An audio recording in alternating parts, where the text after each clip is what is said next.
The whip cracked like thunder across the parade ground at Fort Verde. Thomas Brennan heard it from inside the supply depot, a sound that made his jaw clench and his hands ball into fists. He'd heard that sound before, in the war, in places where men forgot what it meant to be human. He stepped out into the Arizona sun. The heat hit him like a wall, but it wasn't the temperature that made him freeze. It was what he saw in the center of the fort's dusty square. A woman knelt in the dirt. Her hands were bound behind her back with rough rope that had already rubbed her wrists raw. Around her neck sat an iron collar thick as a man's thumb, with a chain that rattled as she trembled. The chain was bolted to a wooden post, the kind they used for tying horses. She wasn't a horse. Agent Silas Garrett stood over her, coiling a leather bullwhip in his meaty hands. His face was red from exertion and something else, something that looked like pleasure. The woman's back was turned to Tom, but he could see the torn fabric of her dress, the dark stains that might have been sweat or might have been blood. Her long black hair hung in a tangled curtain hiding her face. Garrett raised the whip again. Tom's boots hit the dirt before he'd made a conscious decision to move. His voice came out low and hard, the voice he'd used when giving orders to men who were about to die. "Stop." Garrett turned, irritation flickering across his fleshy features. The whip remained coiled in his hand like a snake. "This doesn't concern you, Brennan. Go back to your shopping." Tom kept walking. Each step brought him closer to the kneeling woman, closer to Garrett, closer to a line he knew he was about to cross. "That's far enough." Garrett's free hand moved toward the pistol on his hip. "This is government business. The squaw tried to run. She needs to learn her place." The word hit Tom like a slap. Not the slur itself, though. That was bad enough. It was the casual way Garrett said it, like he was talking about livestock, like the woman at his feet wasn't a person at all. Tom stopped 3 feet from the post, close enough to see the woman's shoulders shaking, close enough to see the fresh welts crossing her back through the torn dress, close enough to see that she wasn't crying. That somehow made it worse. Her name. Tom's voice was quiet now, almost conversational, but there was steel underneath. "What's her name?" Garrett laughed. It was an ugly sound. "Does a plow have a name? Does a mule? She's contract labor, property of the Bureau of Indian Affairs, and she ran. 3rd time this year." Tom looked down at the woman. Her face was still hidden, but he could see her hands clenched into fists behind her back. Blood trickled down her wrists where the rope had cut deep. Something in Tom's chest cracked.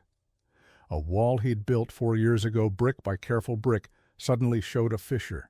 He'd spent 4 years not caring, not feeling, moving through each day like a man underwater, everything muffled and distant. He'd stopped noticing when people suffered because noticing meant feeling, and feeling meant remembering, and remembering meant the pain would come back. But he was noticing now. "Take the collar off." Garrett's laugh died. His hand settled on his pistol grip. "You giving me orders?" Brennan Tom didn't answer. He just held Garrett's gaze until the agent's smirk faltered. Movement erupted around the parade ground. 3 soldiers appeared, their rifles not quite pointed at Tom, but not quite pointed away either. This was Garrett's fort. These were Garrett's men. Tom was alone. He should walk away. He should remember that he had 3 children at home who needed a father. He should remember that getting killed over a stranger's suffering wouldn't bring Sarah back. But Sarah's voice echoed in his memory. The last words she'd said before the fever took her mind completely. "Promise me, Tom.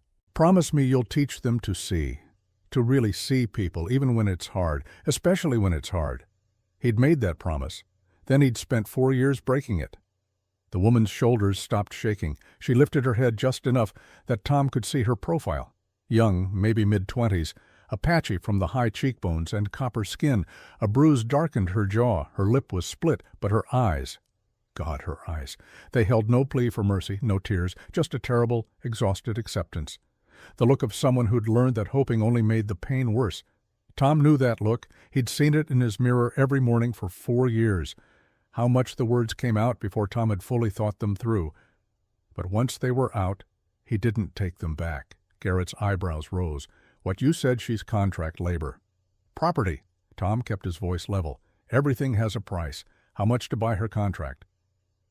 The parade ground went silent. Even the cicadas seemed to pause. Garrett's grin returned, slower this time, more calculating. $200. It was an absurd sum, twice what Tom had in the bank. 3 times what an indentured servant contract was worth. Garrett knew it. That's why he was smiling. Tom thought about his children, about the ranch that was already failing, about the debts he could barely pay, about the fact that winter was coming and he didn't have enough hay put up, and the north fence needed mending, and Maggie needed new shoes because her toes were poking through the old ones. $200 would feed his family for 6 months. He reached into his jacket and pulled out a folded paper. The deed to 40 acres on the eastern edge of his property, the last piece of land his father had left him, the only thing between the Brennans and complete ruin. His hand shook slightly as he held it out. "This is worth $300. Take it." Garrett's smile vanished. He stared at the deed like it might bite him. "You're serious." Tom said nothing. His hand stayed extended. Around them soldiers shifted. Someone whistled low. Captain Morrison appeared from the officers' quarters, his face a mask of concern. Brennan Morrison said quietly, "Think about what you're doing." "I am thinking." Tom's eyes never left Garrett's face. "Take the deed, release her." Garrett looked from Tom to the woman to the deed and back again. Tom could see the calculations running behind those pig eyes. The agent wanted to say no just for the pleasure of it. But $300 worth of land was $300 worth of land. Greed won. Garrett snatched the deed, examined it, then shoved it inside his jacket. He pulled a key from his belt and tossed it at Tom's feet. "She's your problem now, Brennan, and when you realize what a mistake you made, don't come crying to me." Tom bent and picked up the key. His knees cracked. He was 37, but felt 60. He moved around to face the woman for the first time. Up close he could see more damage. A scar above her eyebrow, another at the corner of her mouth. These weren't new. This had been going on a long time. "I'm going to unlock the collar." Tom kept his voice low and steady. "I won't hurt you." Her eyes met his, dark as midnight, searching for the lie. She must have decided there wasn't one because she gave a tiny nod. Tom's hands were steady as he fitted the key into the lock. The collar fell away with a dull clank. Red raw skin circled her neck where the iron had rubbed. Some parts were bleeding. The woman gasped. Her hand flew to her throat, touching the bare skin like she couldn't quite believe it was free. Tom moved behind her and cut the ropes at her wrists with his pocket knife. She lurched forward, catching herself on her hands. For a moment, she just knelt there, breathing hard. Then she looked up at Tom. Really looked at him. Why, her voice was hoarse, raw, like she hadn't used it in a long time except to scream. Tom didn't have a good answer. "Because I made a promise to my dying wife. Because I'm tired of being dead inside. Because you looked at me like you'd forgotten people could be decent. Because I had to." That seemed to be enough. She nodded once, then tried to stand. Her legs wouldn't hold her. Tom caught her before she fell. She flinched at the contact, going rigid in his arms. "Easy, I've got you." She pulled away as soon as she found her balance. Her legs shook but held. Pride straightened her spine despite the pain that must have been screaming through every nerve. "What's your name?" Tom asked. She hesitated, like even that was dangerous to give away. "Ayanna." The name meant eternal blossom. Tom had learned enough Apache during his years as a scout to recognize it.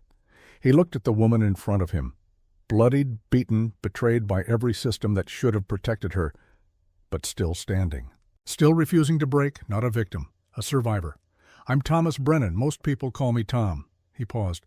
"I have a ranch about 12 miles from here. I need help with my children and the house. If you're willing to work, you'll have a place to sleep and food to eat. You'll be paid, and you can leave whenever you want." Ayanna stared at him like he was speaking a foreign language.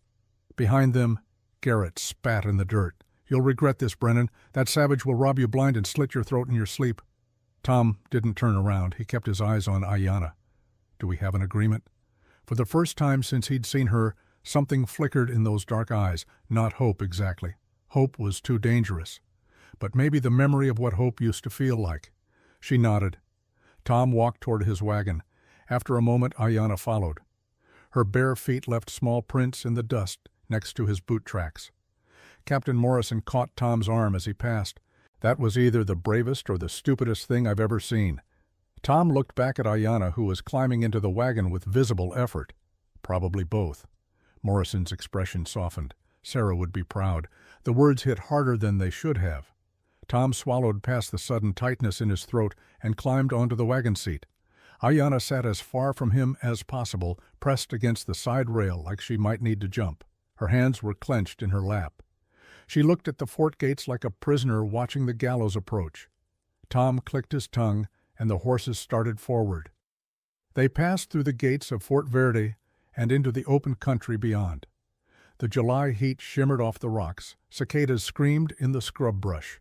The Verde River wound through the valley like a brown ribbon sluggish in the summer drought.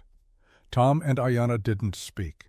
The only sounds were the creak of wagon wheels and the rhythmic clop of hooves and the rasp of Ayanna's breathing as she tried not to cry out every time the wagon hit a bump and jarred her injured back.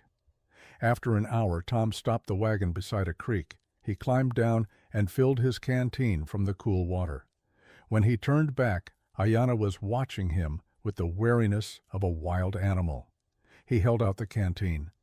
She'd stared at it for a long moment before reaching out with trembling fingers. She drank in careful sips, like someone who'd learned the hard way that gulping led to vomiting. When she handed it back, their fingers brushed. She jerked away. Tom pretended not to notice. They rode on. The sun was setting by the time the Brennan Ranch came into view. The house was 2 stories built from timber and adobe solid but showing its age. The barn leaned slightly to the left where the foundation had settled. Fences zigzagged across the property, some sections held together more by hope than nails. It wasn't much, but it was home. Tom helped Ayanna down from the wagon. She swayed and he steadied her again. This time she didn't flinch as hard. Progress. The front door burst open and 3 children tumbled out. They froze when they saw the stranger. Maggie came first. 11 years old, with her mother's dark braids and serious gray eyes. She'd grown up too fast since Sarah died. The weight of responsibility sat heavy on her thin shoulders. Behind her came Billy 7, and all elbows and knees and wild energy. His shirt was on backwards and his face was smudged with what might have been jam or dirt or both. Little Emma brought up the rear, 4 years old, clutching a rag doll that had been her mother's. The child still looked for Sarah sometimes, still called out for Mama in the night, and cried when she remembered the answer. Papa Maggie's voice carried a note of fear. "Who is that?" Tom put a gentle hand on Ayanna's shoulder. "This is Ayanna. She's going to be staying with us for a while. She'll help with the house and cooking." The 3 children stared. Ayanna stared back. The silence stretched thin. Finally Emma whispered, "Is she an Indian?" "Yes." Tom's voice was firm. "And you will treat her with respect and kindness. All of you." Understood. Maggie's face had gone carefully blank. Billy was openly curious. Emma hid behind her siblings. "Yes, sir," they chorused. "Maggie, please show Ayanna to the spare room upstairs. She's had a long day and needs to rest." Maggie's eyes flickered to the torn dress, the bloody wrists, the raw ring around Ayanna's throat.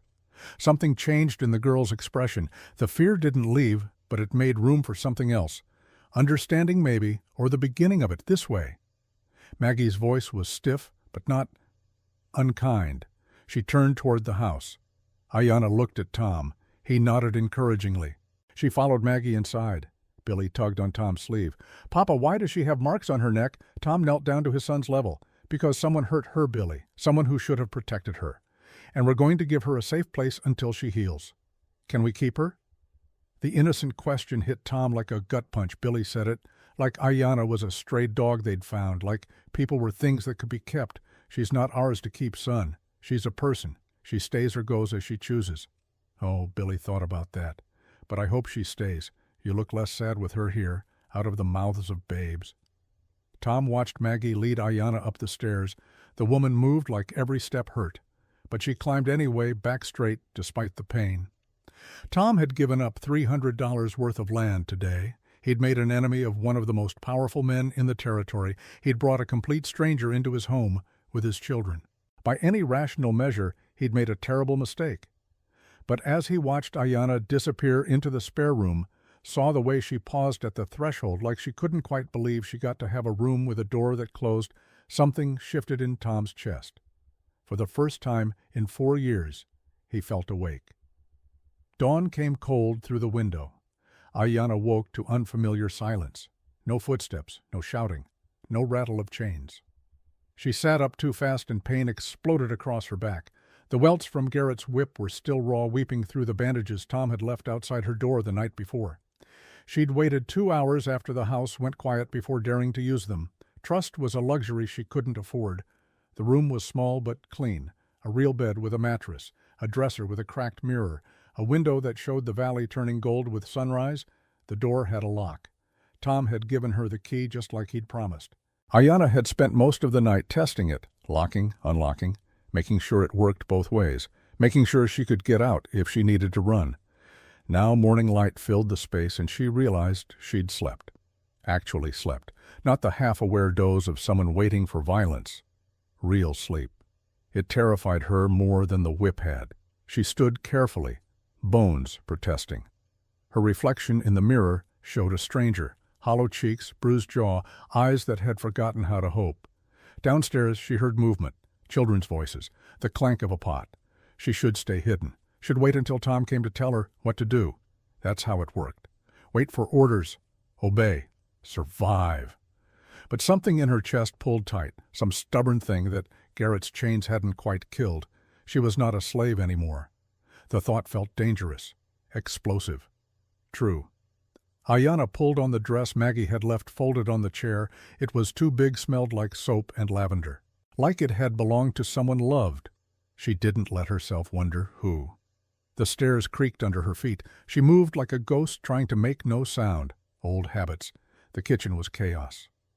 Maggie stood on a stool at the stove, stirring something that smoked badly.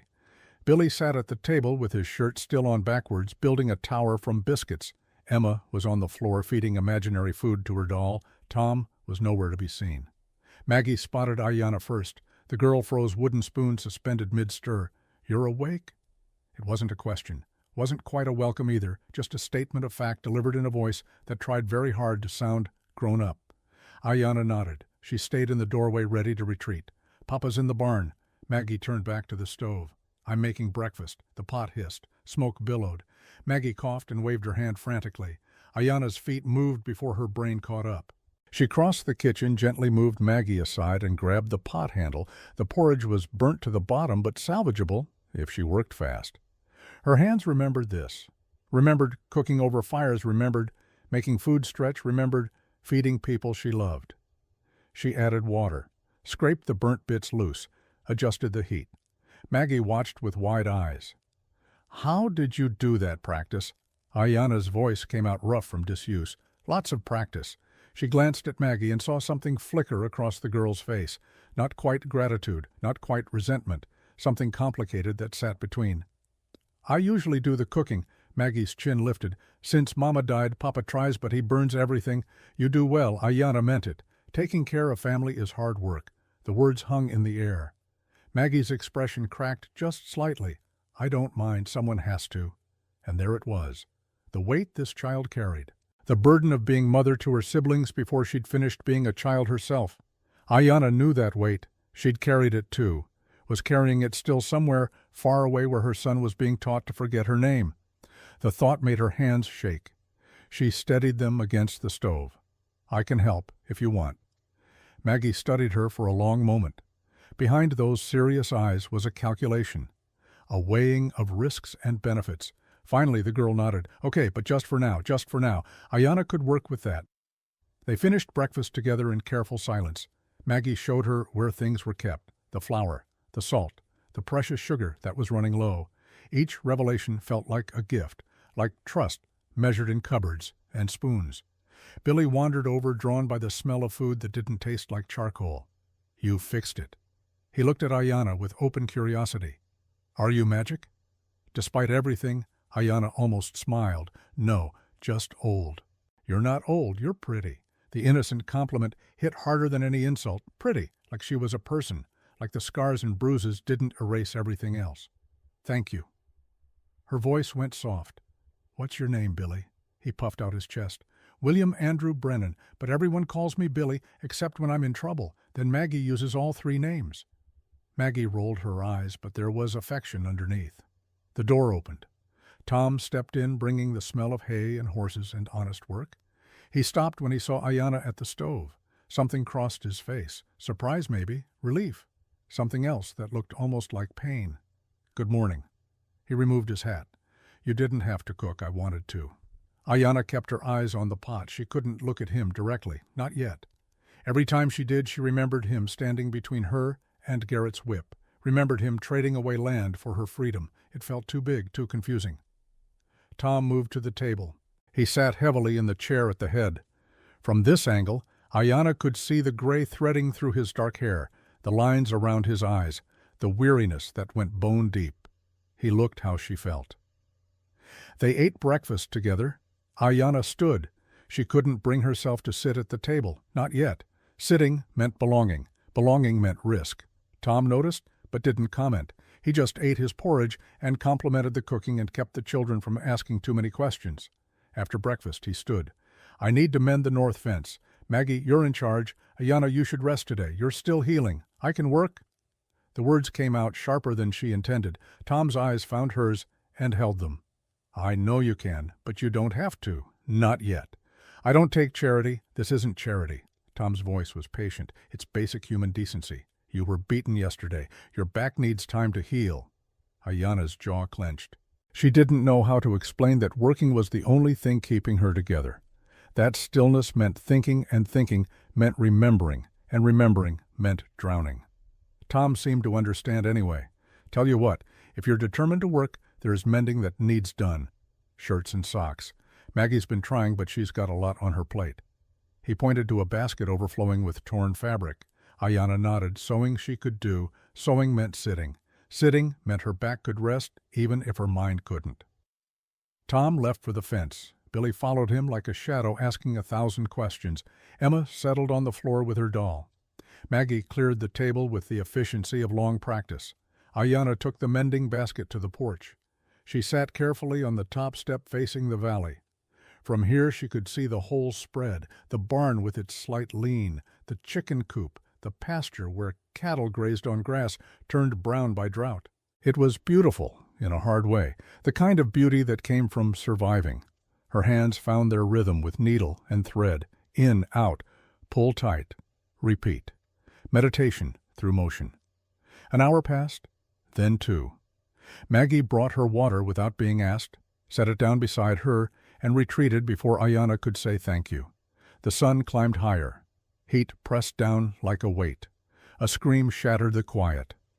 Ayanna was on her feet before thought caught up. The needle clattered to the porch. Her body moved on pure instinct toward the sound. Emma.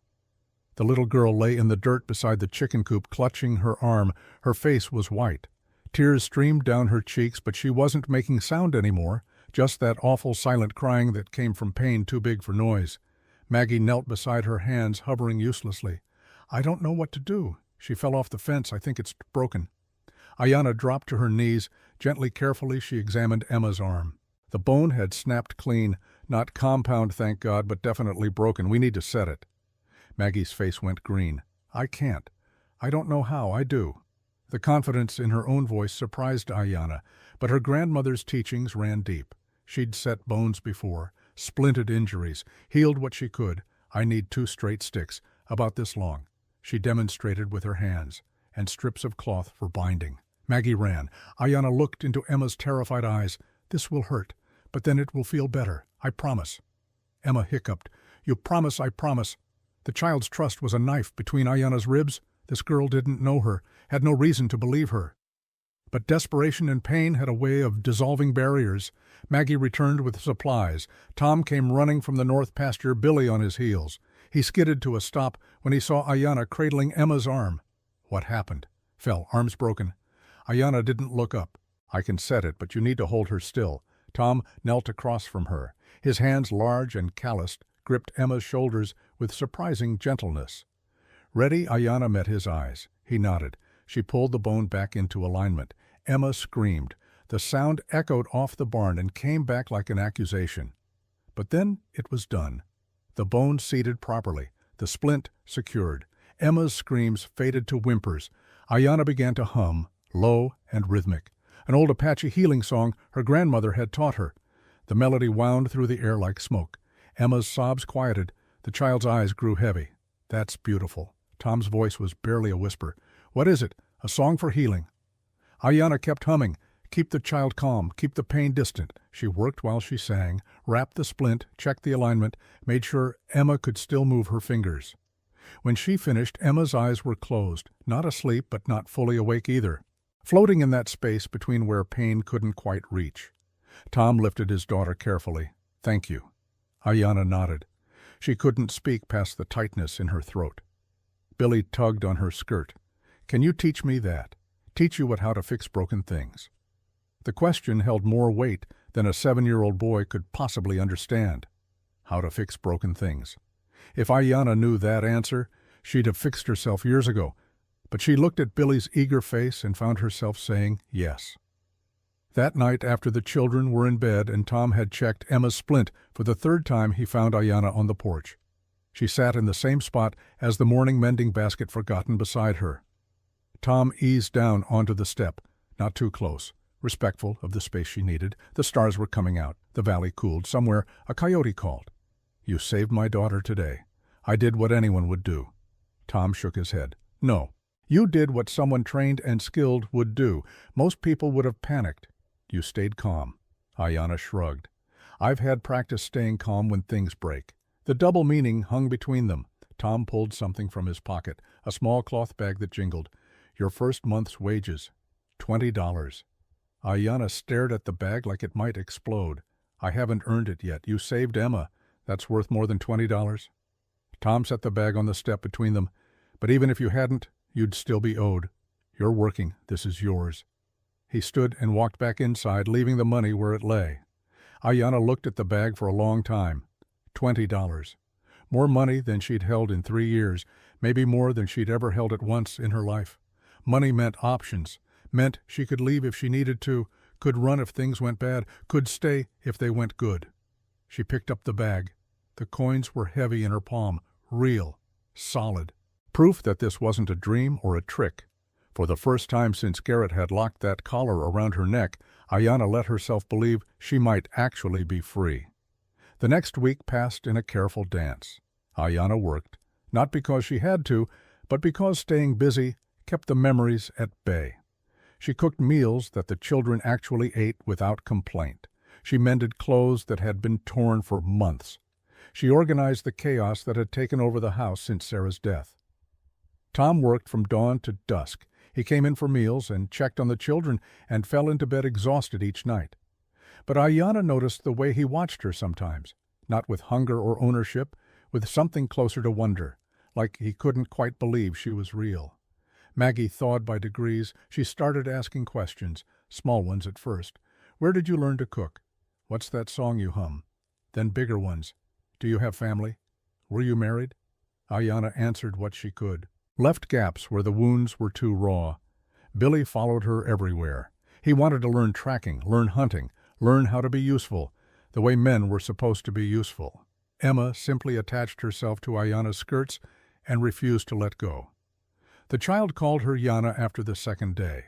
Not quite mama, not quite friend, something in between. It should have felt wrong. Moving into a dead woman's house, taking care of another woman's children, sleeping under a roof bought with Tom's sacrifice. But it didn't feel wrong. It felt like waking up. On Saturday, Tom announced they needed supplies from town. Camp Verde was 12 miles south, a collection of buildings clustered around a general store and a saloon, and not much else. "You should come." Tom said it casually, but Ayanna caught the weight underneath. "This isn't about hiding you. You're part of this family now. Might as well let people see." Terror and something like defiance warred in Ayanna's chest. She knew what happened to Apache women who walked into white towns, knew the names they'd call her, the things they'd assume, but she also knew that hiding meant giving them power, meant accepting that she was shameful. She straightened her spine. "I'll come." The ride into town was quiet. Maggie sat beside her in the wagon bed. Billy bounced between them, excited for any adventure. Emma dozed against Ayanna's side. Tom drove his back straight, his jaw set. He looked like a man heading into battle. Maybe he was. Camp Verde's main street was dust and disappointment. The general store squatted at the end like a toad. Half a dozen people milled outside, gossiping and judging. They all stopped talking when they saw the wagon.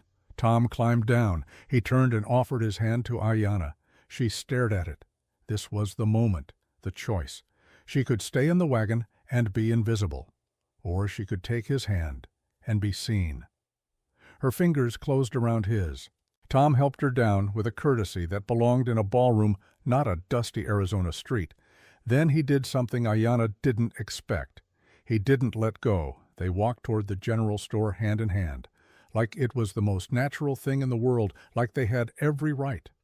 The whispers started before they reached the door. Living in sin, Indian whore, poor motherless children. Tom's grip tightened, but he kept walking. Ayanna forced herself to breathe, to lift her chin, to meet the eyes of the women who judged her. Victoria Fletcher blocked the doorway. She was a handsome woman in the way that money made people handsome. Fine dress, perfect hair, jewelry that caught the light. Everything about her screamed propriety and power. Everything about her smile screamed cruelty. Mr. Brennan. Her voice dripped false sweetness. I heard you'd taken in a stray. How charitable. This is Ayanna. Tom's voice was flat. She's helping with the children. I'm sure she is. Victoria's eyes traveled from Ayanna's face to their joined hands.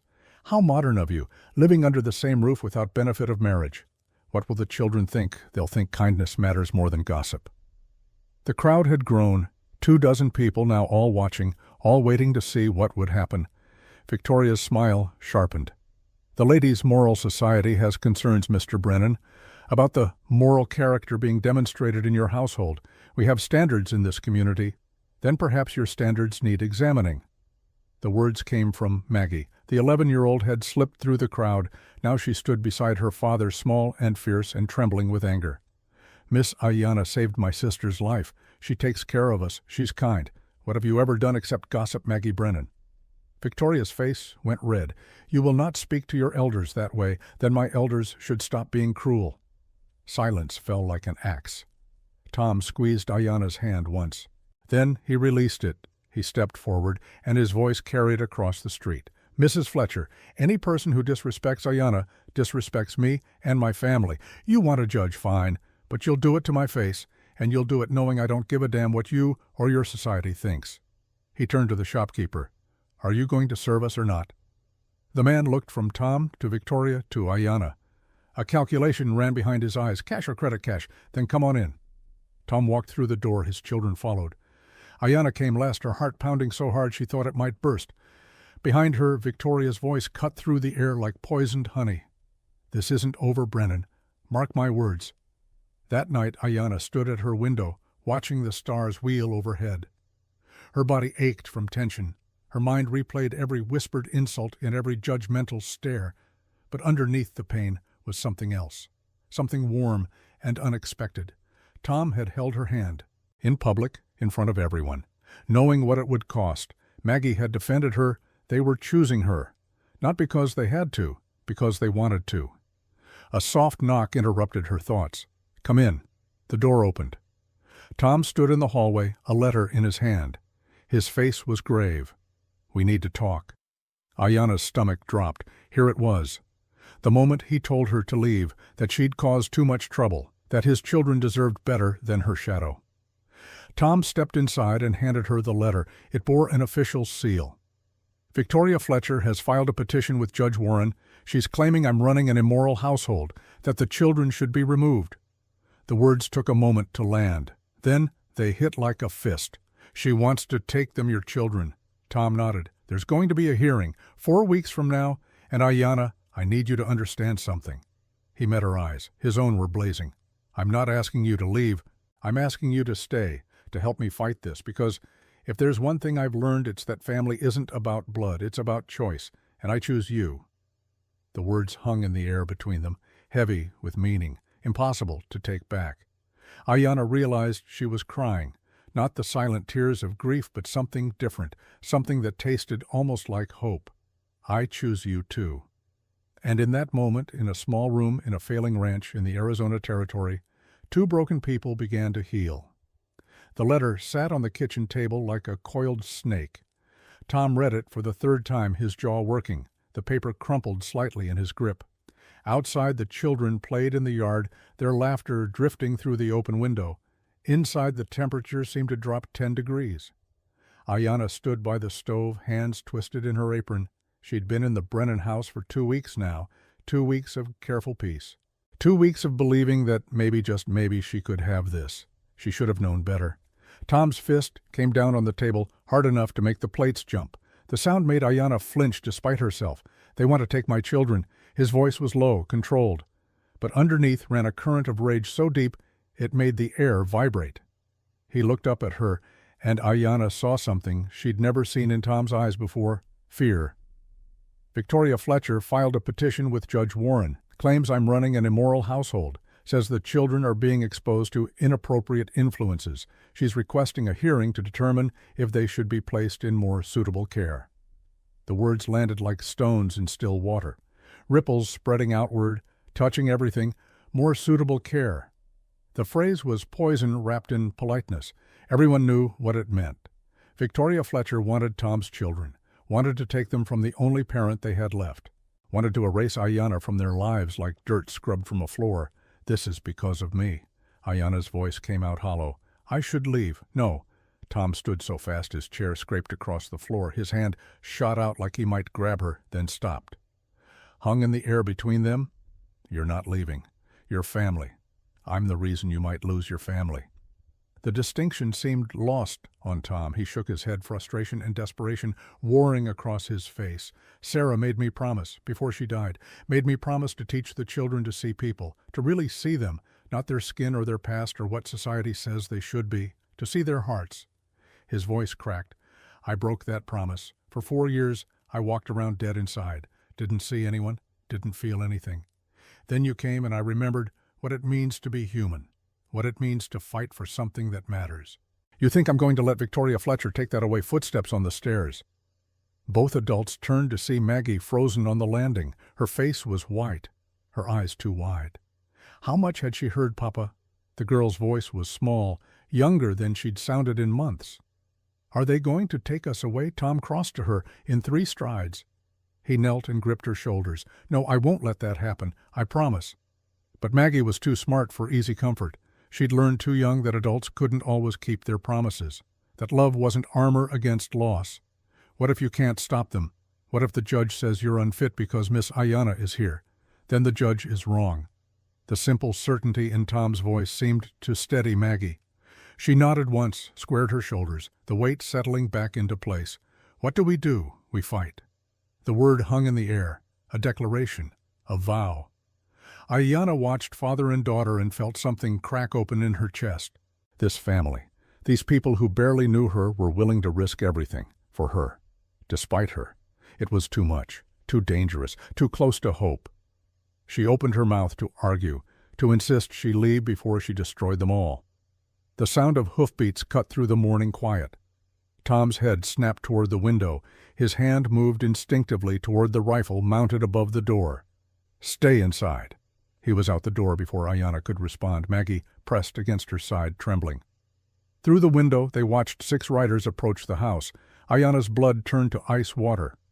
She recognized the man in front, would recognize that bulk, that swagger, that cruel smile anywhere. Silas Garrett had come to take her back. The riders stopped 20 feet from the porch. Garrett sat his horse like a king, surveying conquered territory. The 5 men behind him were armed, rifles across their saddles, hands resting easy near their guns. Tom stood on the porch, empty-handed but radiating danger. "Garrett." Tom's voice could have cut glass. "You're not welcome here. Now that's no way to greet an old friend." Garrett's smile was all teeth, "Especially when I've come on official business." He pulled a paper from his jacket and waved it like a flag. "Seems there was a problem with your payment for the squaw, technical issues with the deed. Turns out it wasn't properly notarized, which means the transaction is void, which means she still belongs to the Bureau." He leaned forward in his saddle eyes glittering, "which means she still belongs to me." Tom's hands curled into fists. "That's a lie, and you know it. Lie or not, I got papers that say otherwise, signed by a federal judge, so I'm here to collect my property." Inside the house, Ayanna felt the world tilt. Of course. Of course Garrett wouldn't let her go. Men like him never did. They held on to what they considered theirs with bloody fingers until someone pried them loose, or until they destroyed it completely. She should have run when she had the chance. Should have taken Tom's $20 and disappeared into the night. Now it was too late. Now Tom and his children would pay for her freedom. She moved toward the door. Maggie grabbed her arm. "Don't, I have to. If I don't go, people will die. Then let them die fighting." Maggie's voice was fierce. "Let them die for something that matters. Don't you dare take that choice away from them." The words stopped Ayanna cold. This child, this fierce, damaged, beautiful child was telling her that some things were worth dying for. Was she one of them outside the confrontation was escalating? "You want her." Tom's voice was dead calm. "Come and take her." Garrett laughed, pulled his rifle from its scabbard. The men behind him did the same. 6 guns against 1 unarmed man. "Don't be stupid, Brennan. Hand over the squaw and we'll forget this unpleasantness. Otherwise things get messy." Tom didn't move, didn't blink. Then things get messy. The yard seemed to hold its breath. Birds stopped singing. Wind died. Even the horses stood still, sensing violence in the air. Ayanna pushed past Maggie and stepped onto the porch. "Stop!" Every head turned. Garrett's smile widened into something obscene. "There she is. Smart woman, knows when she's beat." Ayanna walked down the steps. Her legs shook but held. She kept her eyes on Tom, not Garrett. "I'll go with him. Don't fight, please." Tom's face went hard as granite. "No. You'll die. Maybe. But I'll die knowing I didn't betray what matters." The simple honesty of it nearly broke her. This man, this impossible, stubborn, decent man was willing to die for her. Not because he owned her, not because he wanted something from her, but because letting her be taken back into slavery would kill something in his soul. She understood. She felt the same way. Behind them, the door banged open. 3 children spilled out. Billy clutched a stick like a sword. Emma hid behind Maggie. And Maggie, God, Maggie stood straight and small and absolutely fearless. "You can't take her." The girl's voice rang clear across the yard. Garrett's amusement curdled into irritation. "Little girl, this is adult business. She's our mother now." The words dropped like stones into deep water. Ayanna felt them hit her chest, ricochet through her heart, shatter something she'd been holding together through sheer force of will. Mother. Not Miss Ayanna. Not the help. Mother. Maggie kept talking, words tumbling over each other in desperate conviction. She sings to Emma when she has nightmares. She teaches Billy how to track. She fixed my sister's broken arm when none of us knew what to do. She makes Papa smile again. She's ours, and you can't have her. Emma burst into tears, ran to Ayanna, and wrapped small arms around her legs. "Don't go, Yana. Please don't go." The child's weight against her, the desperate grip, the absolute trust that Ayanna would protect her, would stay, would choose them over safety. It broke her. Ayanna dropped to her knees, gathered Emma close, felt the child's tears soak into her dress, felt her own tears fall hot and fast. She was crying, actually crying. For the first time since Garrett had chained her, since they'd taken Naichi, since John had died and left her alone, she was crying and she couldn't stop. Billy threw himself into the embrace. Then Maggie, trying to be grown up but failing, wrapping her thin arms around Ayanna's shoulders. 4 people tangled together on the dusty ground, crying, holding on, choosing each other in the face of everything. Tom stepped in front of them. "Put his body between his family and the guns. You'll have to go through me." Garrett's face twisted. He raised his rifle. The crack of a gun split the air. Everyone froze. Captain Morrison rode into the yard at the head of a column of cavalry. 20 soldiers, blue uniforms, official authority. The captain's face was grim as he reined his horse between Garrett and Tom. "Stand down, Garrett." The agent's rifle wavered. "What the hell are you doing, Morrison, following orders?" Morrison pulled papers from his saddlebag. "I received a telegram from Washington yesterday. There's been an investigation into your activities, multiple complaints, embezzlement, fraud, abuse of your position." He met Garrett's eyes with cold satisfaction. "You're under arrest." Garrett's face went purple. "This is a setup. That squaw put you up to this. 6 Apache families filed complaints." Morrison's voice was flat. "Including detailed documentation of how you forged contracts, stole land allotments, and brutalized people under your protection. The evidence is overwhelming." He gestured to his soldiers. 2 of them moved forward. Garrett swung his rifle toward Morrison. "You'll regret this." The shot came fast. Morrison's pistol barked. Garrett's rifle flew from his hands. He howled, clutching his wrist. The other riders threw down their weapons, surrendered without a fight. They were hired guns, not true believers. Soldiers surrounded Garrett, yanked him from his horse, bound his hands. As they dragged him past the huddled family, Garrett's eyes found Ayanna. The hatred in them was bottomless. "This isn't over." His voice was a hiss. "Victoria Fletcher's hearing will take those kids, and when it does, I'll find you. I'll put you back in chains. I'll make you watch while I send that half-breed son of yours to a school so far away you'll never see him again." Tom lunged. It took 3 soldiers to hold him back. Morrison stepped between them. "He's going to prison, Brennan, for a long time. Let it go." They hauled Garrett away. His threats echoed across the yard until distance swallowed them. Silence fell. Tom turned to his family. They were still tangled together, still holding on. He knelt beside them, wrapped his arms around all 4. For a long moment, they just breathed, just existed in the simple miracle of being alive and together. Morrison cleared his throat. He looked uncomfortable, embarrassed to witness something so raw. "Brennan, we need to talk." They sat in the kitchen while the children played outside under the watchful eyes of 2 soldiers. Morrison accepted coffee and spoke in the careful tones of a man delivering bad news. "Garrett's in custody. He'll face federal charges, but that doesn't solve your immediate problem." Tom nodded. "The hearing? Victoria Fletcher has connections. Judge Warren is fair, but he's also political, and the law is clear. You're an unmarried man living under the same roof as an unmarried woman. It looks bad. It is what it is." Morrison leaned forward. His voice dropped. "There is a way to fix this, legal, permanent." He let the implication hang. Tom looked at Ayanna. She looked back. The air between them crackled with unspoken questions.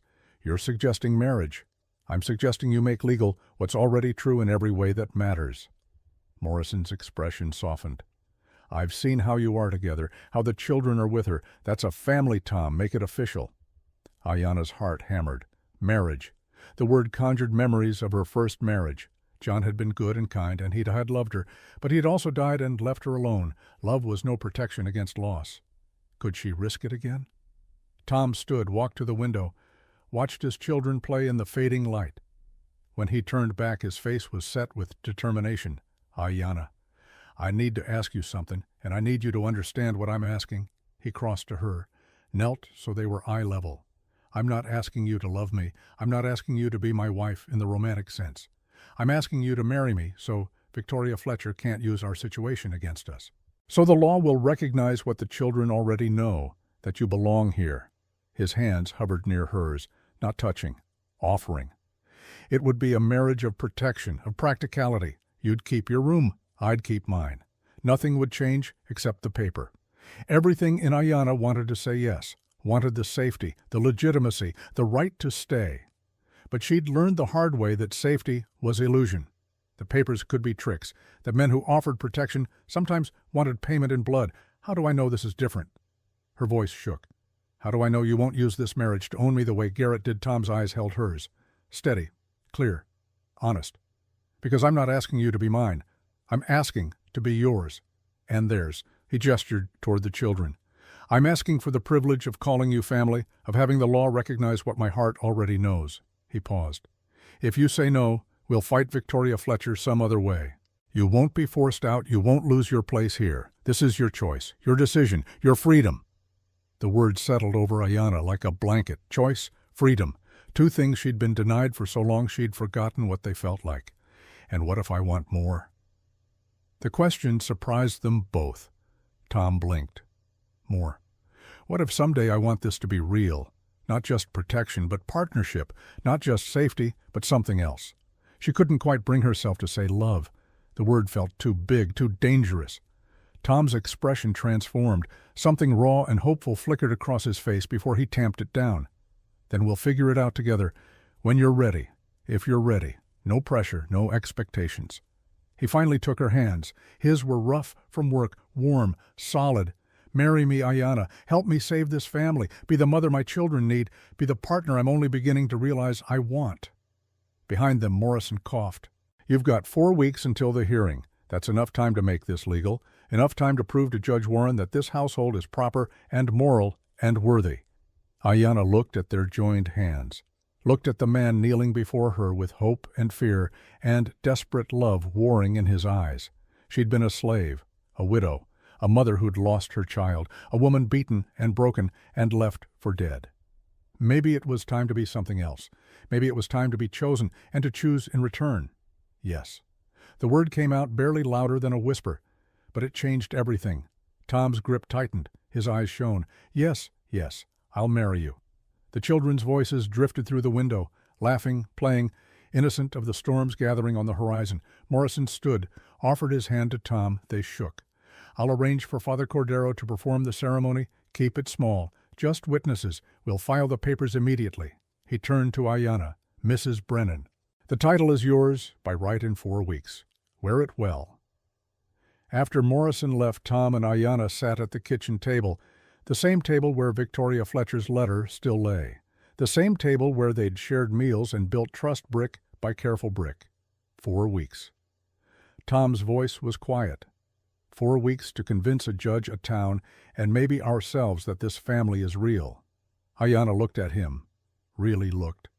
Saw the gray threading his hair, the lines around his eyes, the weariness and hope and stubborn determination. It already is real. Tom's hand found hers across the table. This time she didn't pull away. Outside, the sun set over the valley, gold and crimson painting the sky, beautiful and temporary and burning bright before the darkness came. Inside, 2 broken people held hands and chose each other, chose family over fear, chose hope over safety. And in the gathering dusk, the storm clouds on the horizon seemed just a little less frightening. 2 weeks after the court summons, with 14 days remaining until the hearing, the wedding preparations began in earnest. Father Miguel agreed to perform the ceremony that Saturday.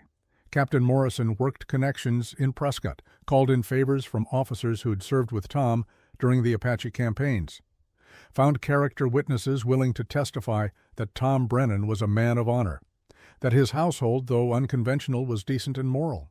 But they needed more than military testimony. They needed the community, or at least enough of it to give Judge Warren pause.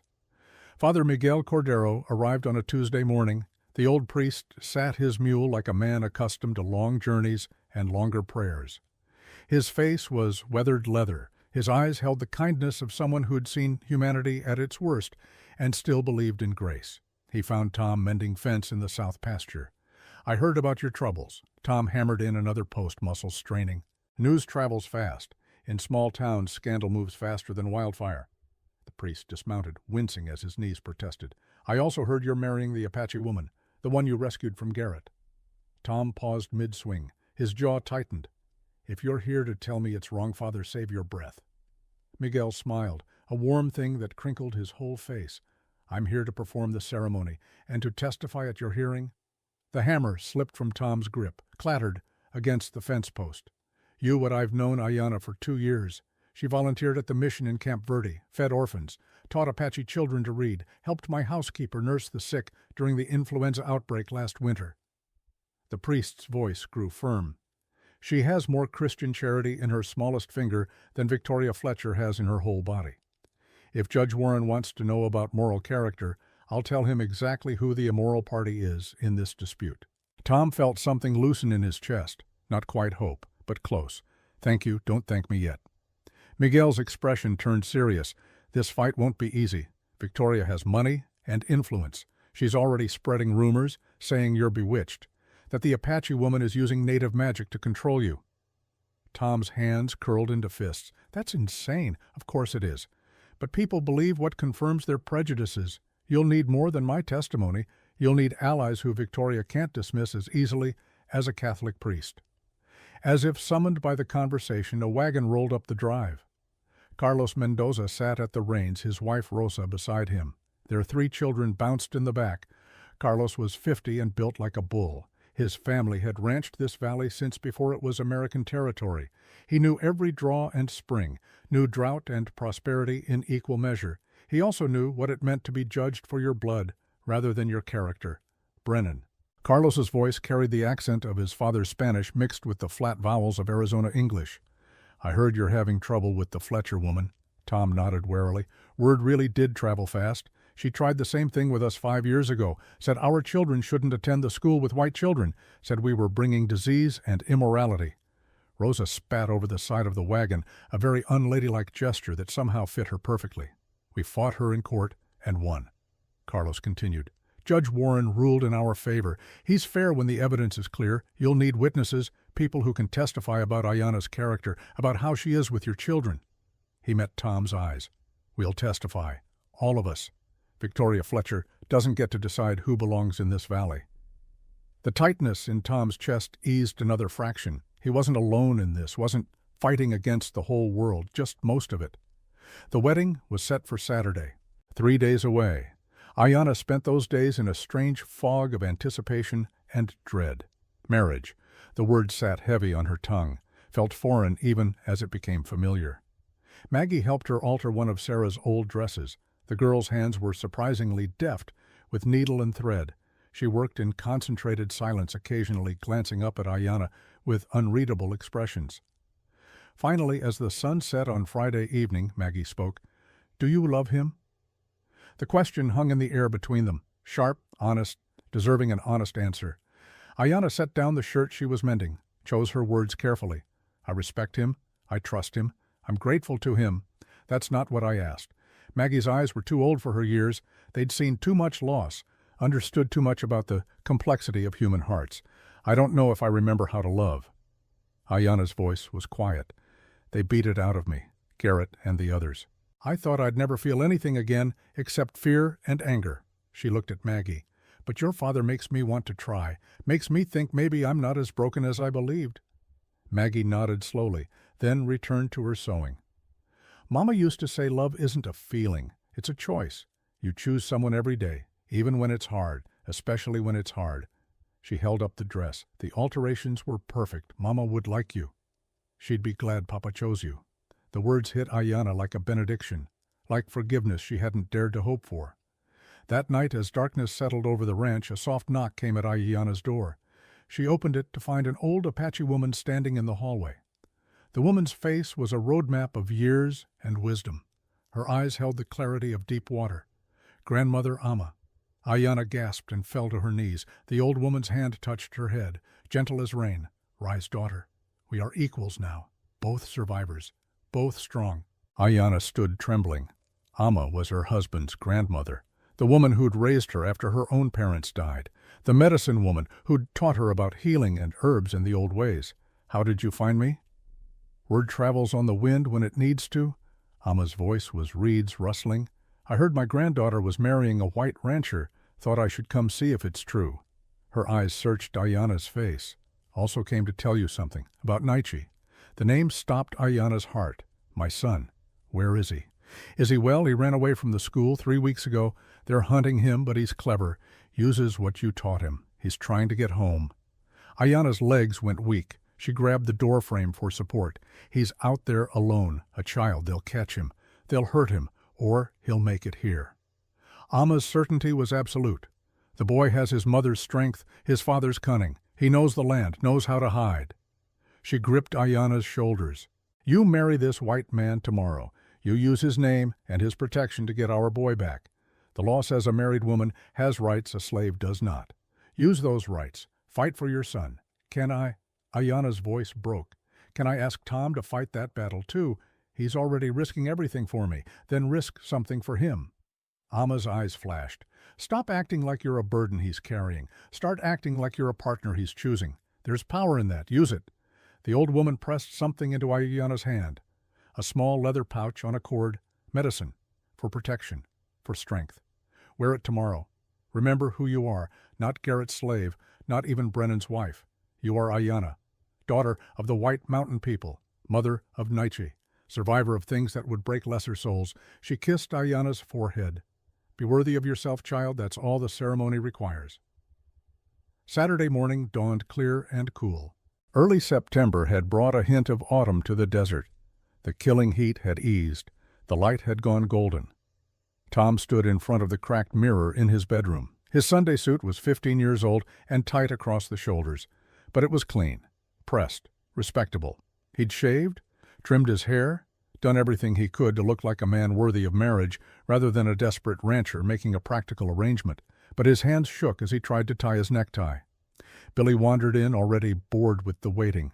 "Papa, why are you nervous? You already decided to marry her." Tom smiled despite himself, out of the mouths of children. "Because this is important, son. Because I want to do it right." He thought about the ring in his pocket, Sarah's wedding band, gold worn thin from years of wear. He'd removed it from her finger the day they buried her, had kept it in a drawer ever since. Couldn't bear to look at it, couldn't bear to throw it away. Now he was going to give it to another woman. Was that betrayal or honor? He still wasn't sure. The ceremony was held in the small parlor. Father Miguel presided, his vestments simple but dignified. Captain Morrison stood as witness along with Carlos and Rosa Mendoza. The children sat in the front dressed in their best. Emma clutched her doll. Billy fidgeted with his collar. Maggie sat perfectly still, hands folded, watching everything with those serious gray eyes. Tom waited at the makeshift altar, a table covered with Sarah's best cloth. The door opened. Ayanna stepped through. She wore the altered dress, pale blue cotton that had once been Sarah's. It fit her differently, showed her strength where Sarah had been soft. But it was beautiful. Her hair was braided with leather cord. The medicine pouch hung at her throat. She moved like water, graceful, inevitable. Tom forgot to breathe. She reached him and stopped. Their eyes met, held. Father Miguel began the ceremony. The words were familiar, traditional, spoken over countless couples through countless years, but they felt new in Tom's mouth. "I, Thomas Andrew Brennan, take you, Ayanna, to be my lawfully wedded wife." The vow was simple, legal, required. But Tom added more. "I promise to protect you, to respect you, to never use my name or my law to control you.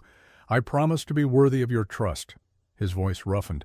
"I promise that this family will be yours as much as mine, that you'll never be less than equal, that your voice will matter as much as mine in every decision we make." Beside him, Morrison cleared his throat. That wasn't in the Catholic ceremony. Ayanna's eyes shone with unshed tears. Her voice, when she spoke, was steady. "I, Ayanna, take you, Thomas Brennan, to be my lawfully wedded husband. I promise to stand beside you, to help you raise these children, to be faithful to this family we're building." She paused, gathered courage. "I promise to try to trust, to try to heal, to try to be the partner you deserve rather than the broken thing I fear I am." Now Tom's eyes burned. Father Miguel smiled.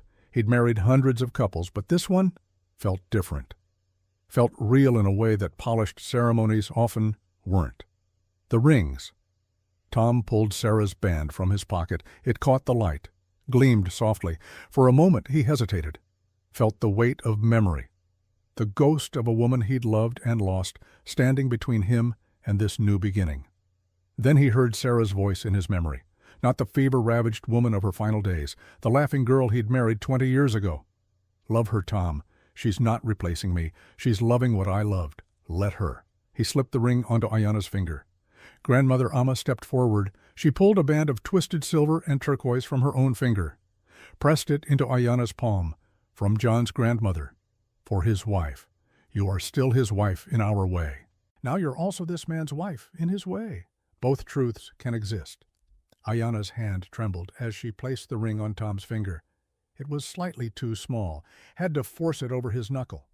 But once on it settled like it belonged. Father Miguel raised his hands. "By the power vested in me by the Catholic Church and the territory of Arizona, I pronounce you husband and wife." He smiled. "You may kiss your bride." The awkwardness was immediate and total. Tom leaned in. Ayanna leaned up. Their lips met in a brief chaste press, more politeness than passion, the kiss of strangers playing at marriage. Emma giggled. "That's not a real kiss." Adults blushed. Children laughed. The tension broke.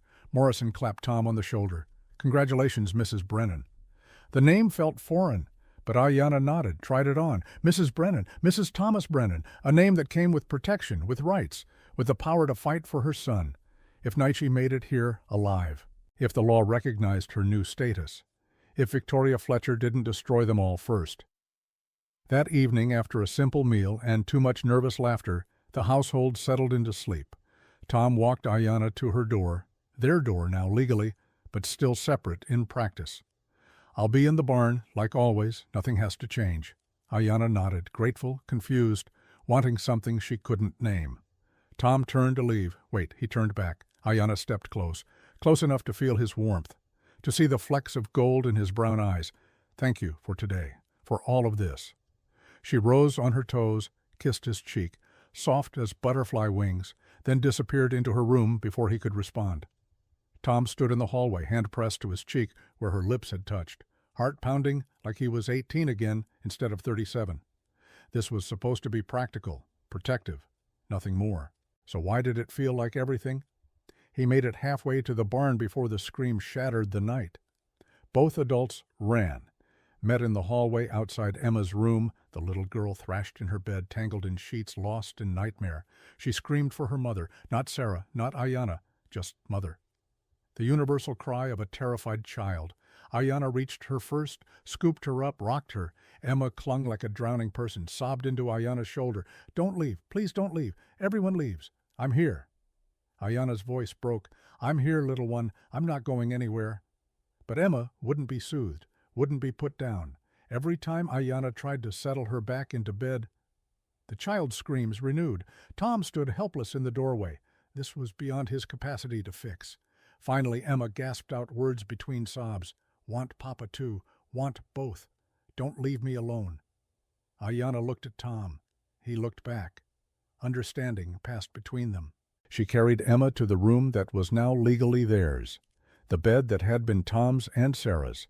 That had been just Tom's for 4 long years. Tom followed. They laid Emma between them, fully clothed, careful not to touch. The child between them like a buffer and a bridge. Emma's sobs quieted. Her grip on both adults loosened into simple holding. Safety found in the presence of both people who'd promised to protect her. The room grew quiet, just breathing, just existing in this strange new configuration of family. Tom's hand rested on the blanket. Ayanna's hand rested inches away. In the darkness, speaking barely above whisper, Tom said the thing he'd been thinking all day. "I know this isn't what either of us planned, isn't what either of us would have chosen if the world had been kinder." He paused. "But I'm glad it's you." Ayanna's breath caught. In the darkness, her hand moved, found his. Fingers intertwined. "I'm glad it's you too." They fell asleep like that. Husband and wife in name, and now tentatively in touch. Not romance, not passion, just 2 broken people choosing to heal together. The barn was ash and ember when Tom woke to shouting. He bolted upright, disoriented. Ayanna was already gone. Emma slept on exhausted. Smoke filled the pre-dawn air. Tom ran outside.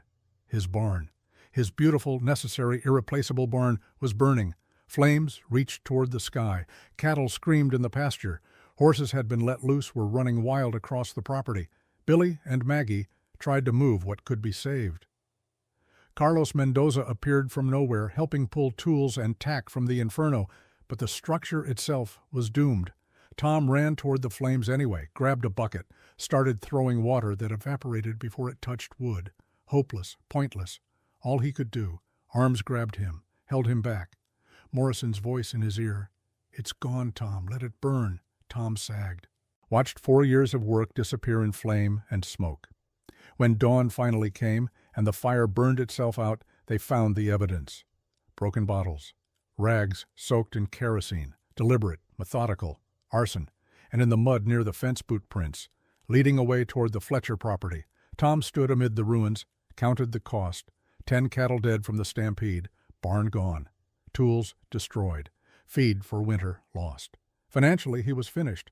The hearing was 2 weeks away, and he'd just lost everything except the land itself. A wagon rolled up the drive. Victoria Fletcher sat beside Sheriff Coleman. Both wore expressions of false concern. "Mr. Brennan." Victoria's voice dripped sympathy. "I heard about your terrible accident.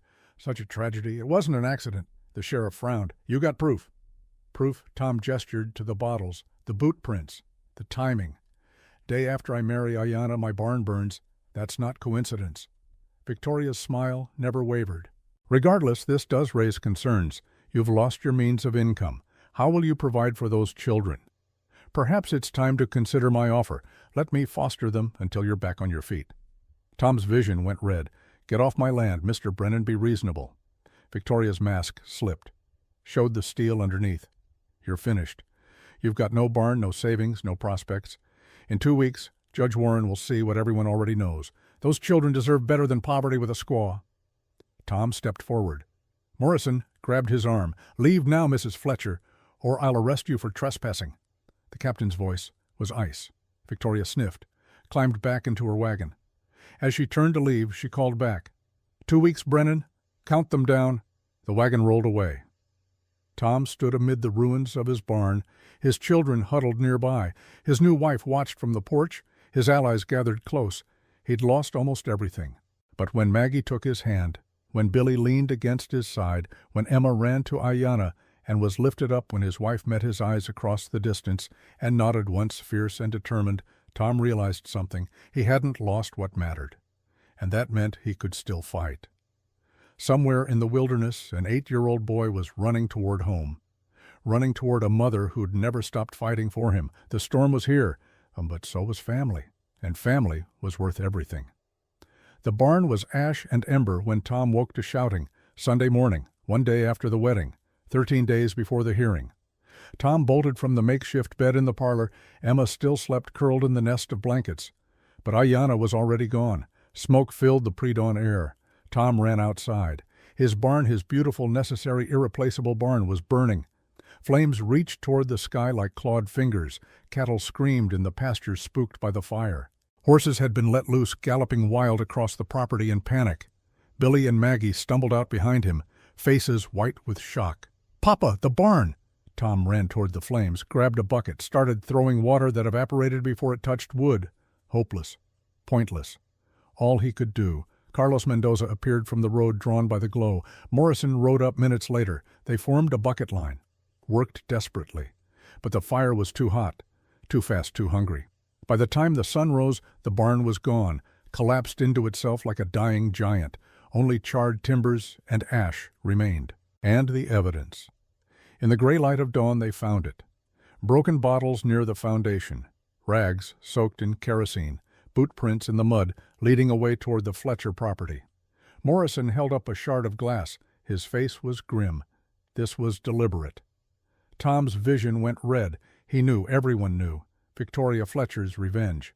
A wagon rolled up the drive.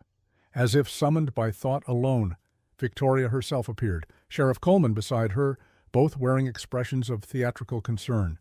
"Mr. Brennan," Victoria's voice dripped false sympathy, "I heard about your terrible accident, such a tragedy."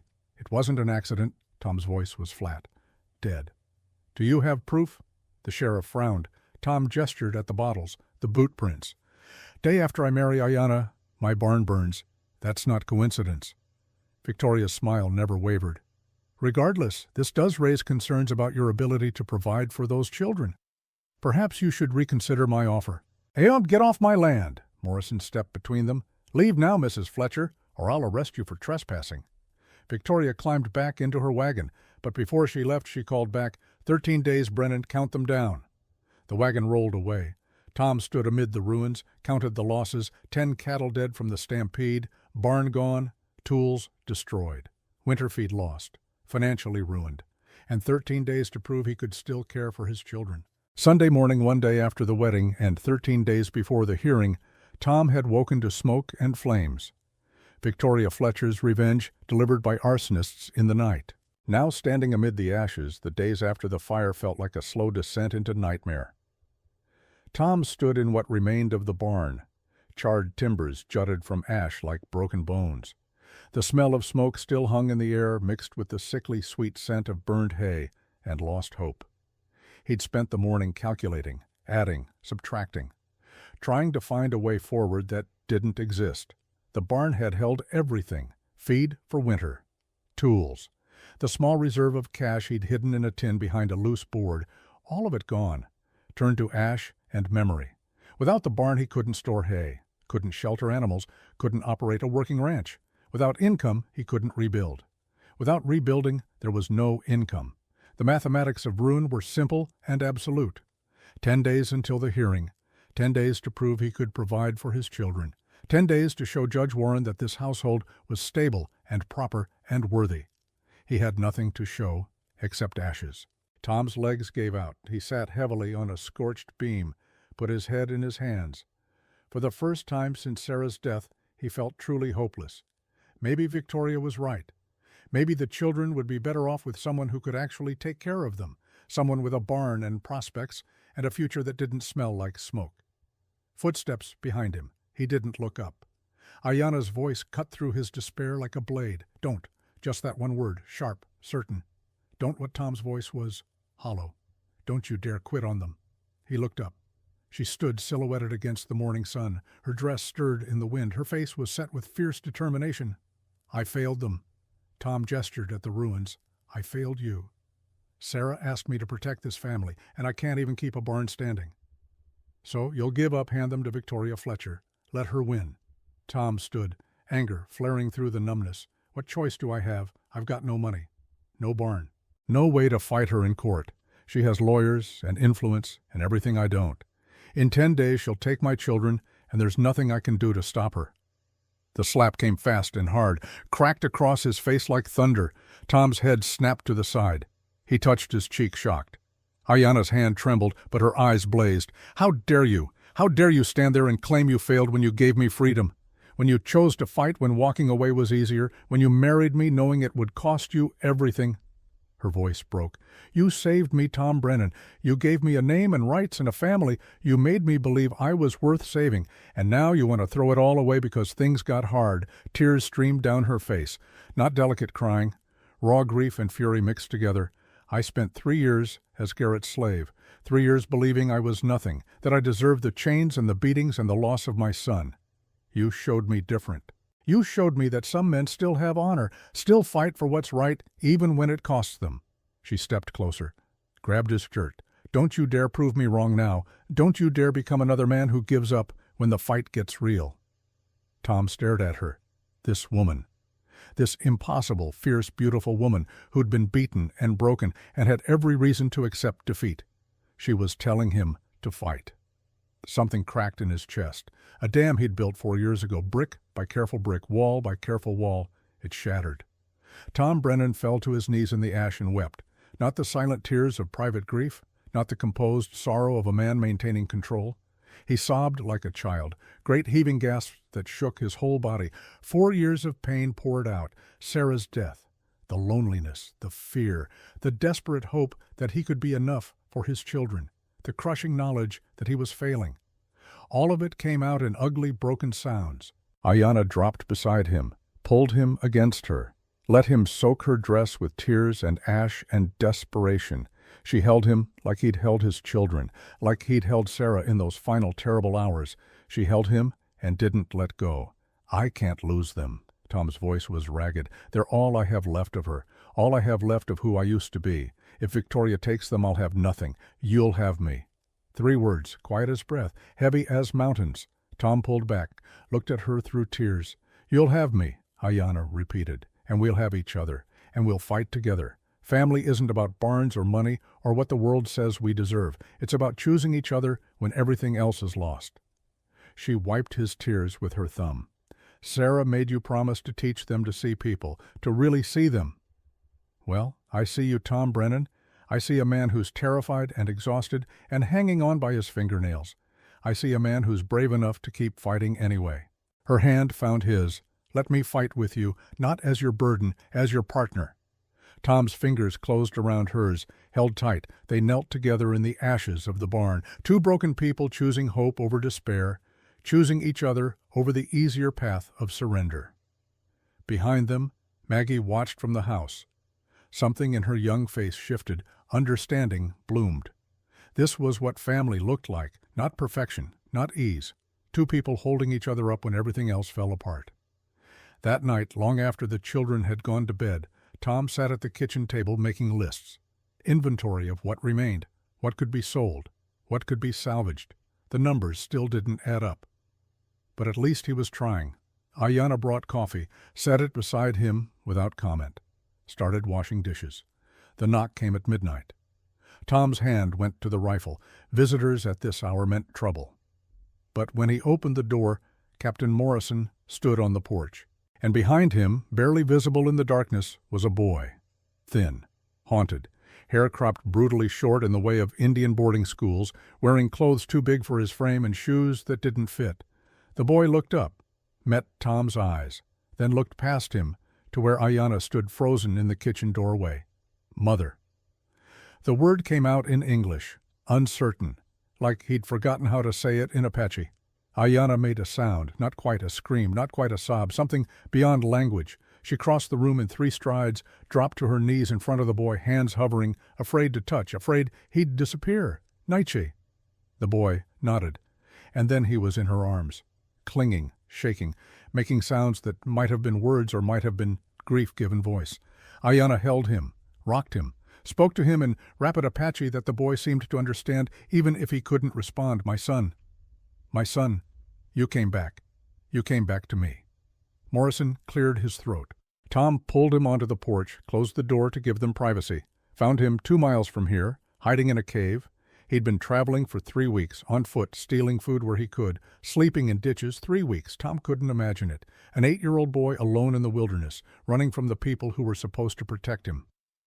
The school will want him back. Morrison's voice was heavy. They're already looking. Sent telegrams to every marshal and sheriff in the territory. Tom's jaw set. He's not going back. I know. That's why I brought him here, instead of to the fort. Technically, I should report this, turn him over to the Indian Bureau. He met Tom's eyes. But I'm not going to do that. You get him to that hearing. You show Judge Warren that Ayanna is a fit mother, that this boy belongs with his family. You make it legal, and I'll lose the paperwork for a few days. Morrison handed Tom a folder. Documents, transfers, official bureau correspondence about Nietzsche. At the bottom was a note, written in Garrett's hand before his arrest. Subject presents behavioral problems. Recommend permanent placement at Carlisle or similar institution. Mother's rights should be permanently terminated. Tom's hands clenched around the paper. Garrett wanted him gone forever. Wanted to make sure Ayanna could never get him back. That stops now. Tom's voice was granite. We end this, all of it.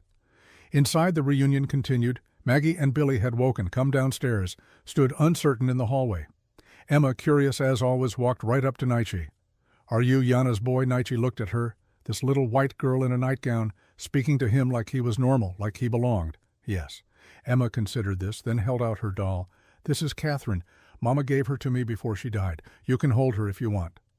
The simple kindness broke something in Nietzsche. He took the doll with trembling hands, clutched it like a lifeline. Ayanna watched her son hold a white child's doll, watched Emma pat his hand with complete acceptance, watched Maggie kneel beside them both. This is Nietzsche. Maggie's voice was gentle. He's your brother now, part of our family. Billy approached last, held out his hand like he'd seen men do. I'm Billy. I can show you how to track if you want. Ayanna taught me. Nietzsche stared at the offered hand. In the schools, they'd taught him that white people's handshakes meant betrayal, meant broken treaties and stolen land. But this boy's eyes were honest, open.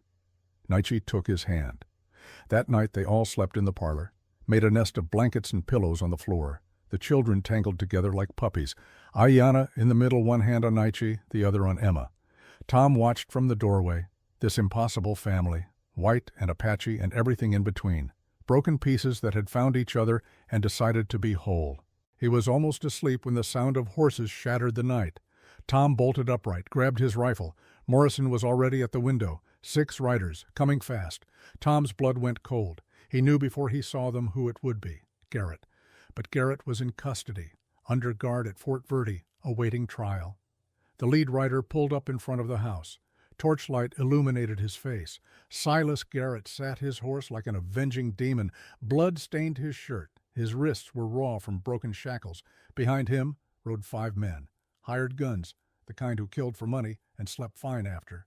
Brennan, Garrett's voice carried across the yard. I've come for what's mine, the boy, and the squaw. You stole them. I'm taking them back. Tom stepped onto the porch. Rifle ready? You escaped custody. You're a fugitive. Leave now and maybe you live to see trial. Garrett laughed. Wild, unhinged. There won't be a trial. I made sure of that.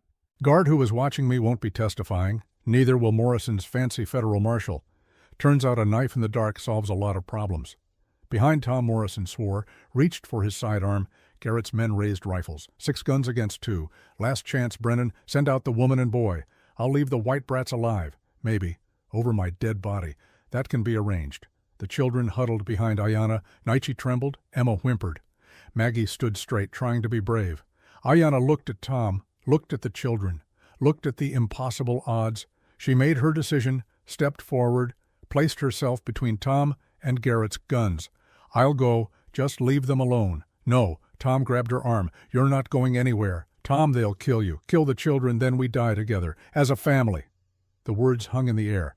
Absolute, final. Garrett's patience broke. He raised his rifle, aimed at Tom's chest. So be it. The shot cracked like lightning. Tom waited for pain, for darkness. It didn't come. Garrett lurched in his saddle. Blood bloomed across his chest. He looked down in confusion, looked up. Morrison stood in the doorway, pistol smoking. Behind him, more riders appeared, cavalry. A dozen soldiers thundering into the yard. At their head rode a federal marshal Tom had never seen, older, granite-faced, authority radiating from every line. "Silas Garrett, you're under arrest for murder of a federal officer escaped from custody and attempted murder." Garrett tried to raise his rifle, couldn't. The strength was leaving him. Blood poured from the wound. He toppled from his horse, hit the dirt hard. The marshal dismounted, walked to where Garrett lay gasping. "Your hired men talked, told us everything, about the barn, about the bribes, about the children you disappeared from the reservations. All of it." He looked at Tom. "You and your family are safe now."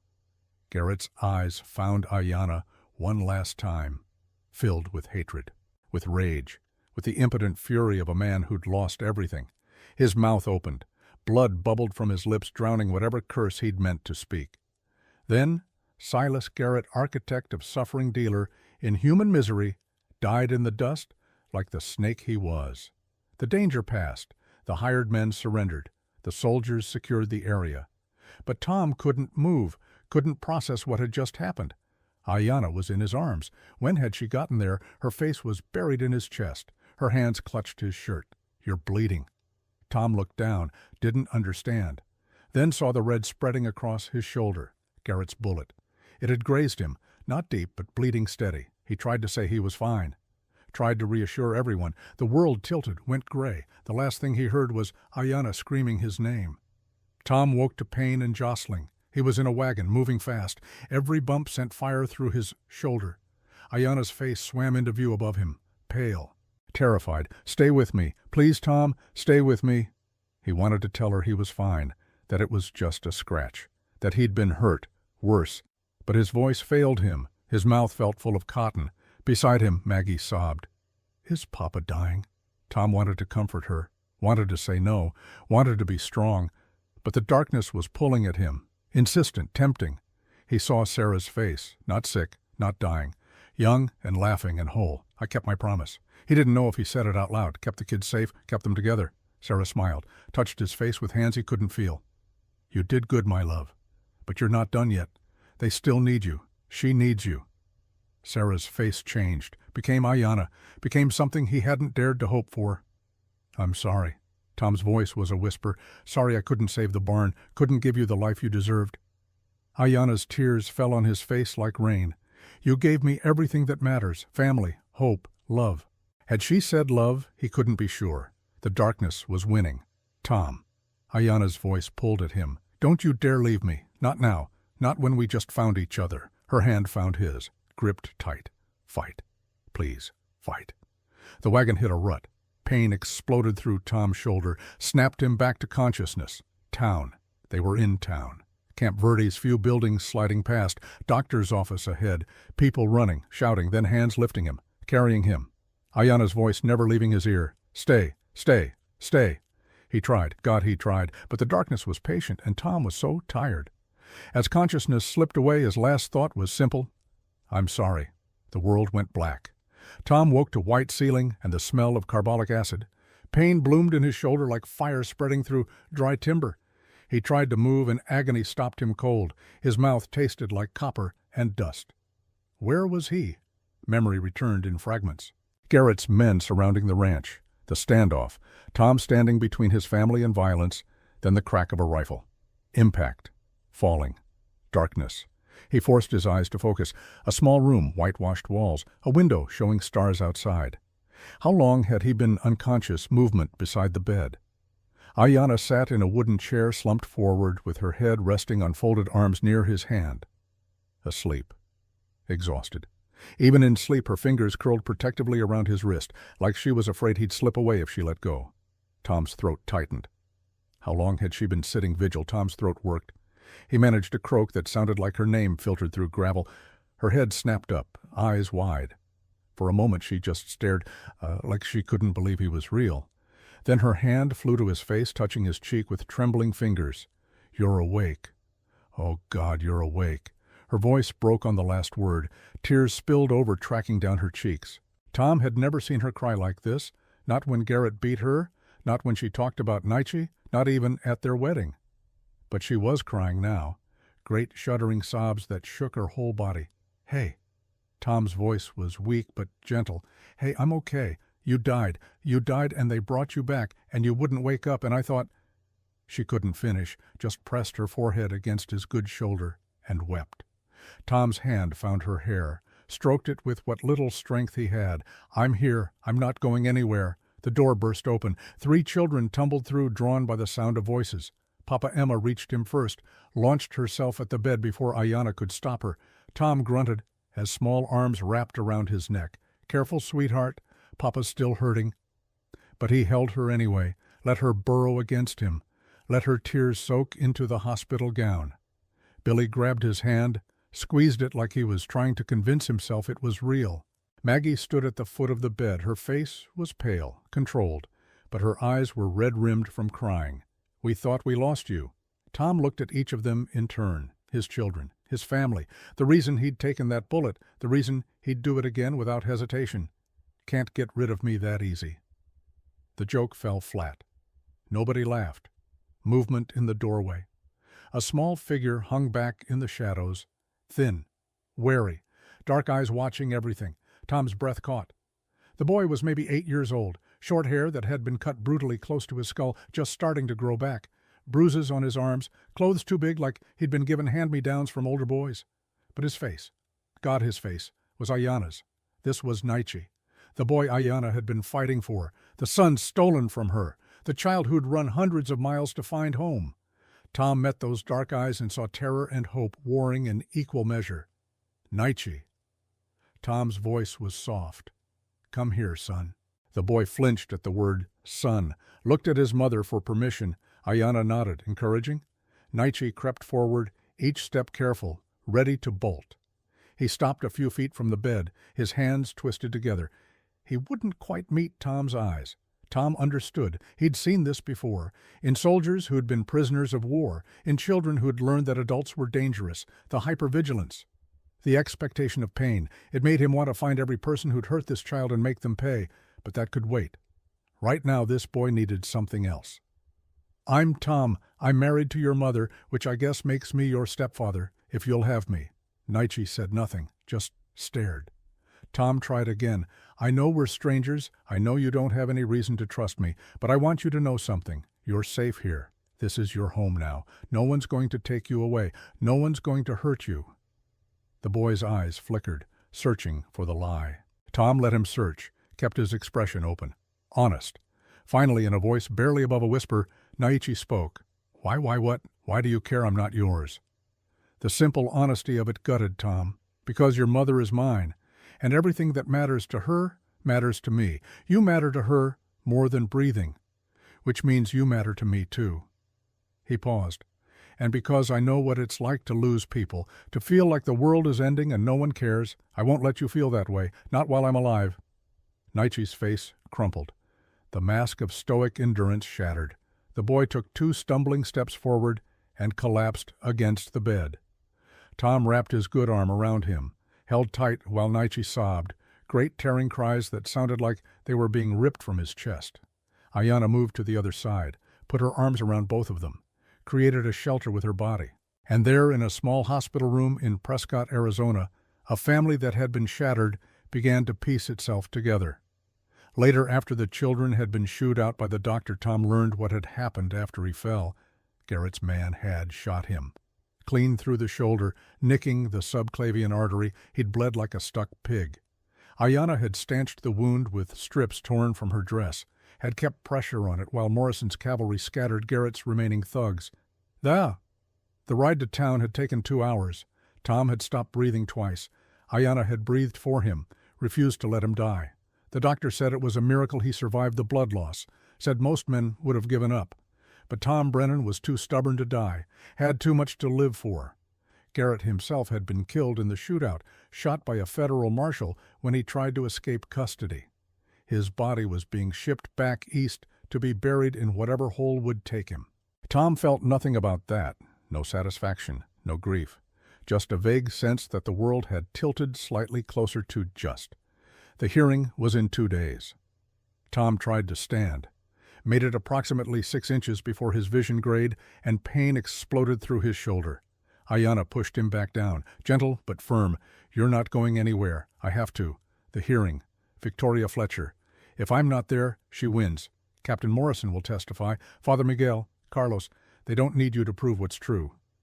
But Tom was already shaking his head, stubborn, even flat on his back. "Those are my children, my family. I won't lie here while someone tries to take them."